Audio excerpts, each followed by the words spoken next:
এটা তো হচ্ছে গত কালকের আপডেট ছিল। আর পর আজকে একটা নতুন আপডেট আসছে। দেখো, কিছু কিছু শিক্ষার্থী সাইন আপের সময় ভুল নাম্বার, ভুল মোবাইল নাম্বার দেওয়ায় পিন নাম্বার পাননি, অর্থাৎ বিধায় লগ ইন করতে পারছেন না। আবার সঠিক মোবাইল নাম্বার দিয়ে, দেখছো, যাদের হচ্ছে এই সমস্যা হচ্ছে তাদের হচ্ছে কি সঠিক মোবাইল নাম্বার দিয়ে নতুন ভাবে সাইন আপ করতেও পারছো না, সিস্টেমটি থেকে ইরর দেখাচ্ছে। হ্যাঁ, সিস্টেমটি থেকে ইরর দেখাচ্ছে। এখন তোমার ইতিমধ্যে অ্যাকাউন্ট তৈরি হয়ে গিয়েছে এটা বলছে। এই সমস্যার সমাধানের জন্য সিস্টেমের পরিবর্তন আনা হয়েছে। এক্ষেত্রে সঠিক মোবাইল নাম্বার ব্যবহার করে আবার সাইন আপ করার চেষ্টা করলে সফল হবে, অথবা নতুন এবং নতুন নাম্বারে পিন বা এসএমএস চলে যাবে, এবং সেই এসএমএসটা দিয়ে তুমি হচ্ছে কি করবে এই সমস্যার সমাধান।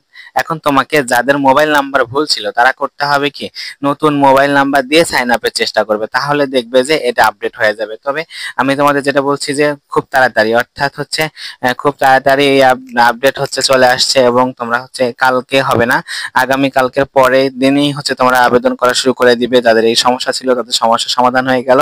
তবে প্রথম প্রথম আবেদন করাই একদম ভালো, শেষের দিকে যেও না। পরবর্তীতে যে কোনো আপডেট জানতে অবশ্যই সাবস্ক্রাইব করে পাশে থাকা বেল আইকনটি ক্লিক করে রাখবে। এতক্ষণ সাথে থাকার জন্য ধন্যবাদ।